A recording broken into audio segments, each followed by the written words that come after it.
We found out online through Twitter. My sister-in-law sent a tweet dun sa family Viber namin. And then we saw the hospital where my dad was confined, nag-iisang result. The stats matched him, 67, male, admitted March 11. The only thing na hindi tama was yung symptoms started showing March 5. It started showing March 7. Pero kasi yun, di ba, parang it could have been a clerical error. So we were already parang 99.99% sure na it was him. Pero syempre also hoping na it might not. We didn't even receive a call from the DOH. Parang it was through pulling a lot of strings sa mga kakilala. Doon namin na-confirm na it really was my dad. Inuna i-broadcast sa sambayanan yung kung positive or negative rather than sa hospital, sa doctors, or sa pamilya. From the start kasi, even though wala pa yung results, they've treated my dad as if positive na siya. So, maaga naman na-administer yung recommended drugs to address the coronavirus. The only thing that really bothered us as a family was when they said the DOH protocol was to transfer my dad. Parang wala kaming choice. And then, sa long sentence ko lang nalaman, the doctors there told me that it was still the family's final decision if he will move. Had we known that, we wouldn't have moved him. Kasi all the other cases who were moved, they also died. But at the same time, iniisip ko na my dad's death would have just been delayed. Kasi my mom has asthma. So I said, ako na lang magpupunta. So I was alone. Kasi yung sister ko and my sister-in-law, they're both pregnant.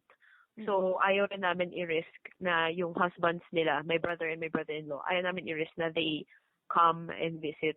So in Lung Center, I was the only one there. My greatest fear was na I would learn of my father's death through a phone call. I never expected to learn of my father's death nang mag-isa ako doon. No, but it was just me. I'm so thankful that the last interaction I had with my dad was a very positive one. When I visited him on March 13, nagkataon na he was awake. So through the glass doors ng ICU, kasi I couldn't go inside kasi very contagious. I waved and then he waved back. Tapos nag-Korean heart ako sa kanya and then he tried to form a heart with his hands. Pero lumabas triangle lang kasi naka-dextrose yung pareho niyang hands. And parang my dad's eyes kasi, they sparkle kahit na he's sick. So he was crying at that time. Pero there was that sparkle in spite of that. He couldn't hear me inside the ICU glass doors, but he could hear me from outside kasi there was just one door separating the hallway and his room. I was singing this hymn, There Is a Fountain. It's a Christian hymn.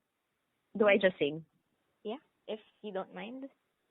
There is a fountain filled with blood drawn from Emmanuel's veins, and sinners plunged beneath that flood lose all their guilty stains, lose all their guilty stains.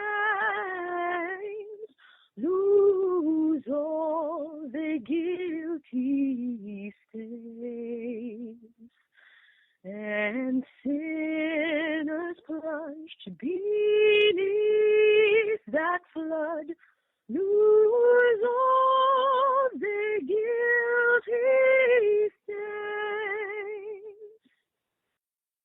So there's that something to think about rin na even though this is a pandemic, it's still about humans. It's not just a number. It's a life. And yun nga, we could all use with so much more compassion and so much more acknowledgement of people's humanity.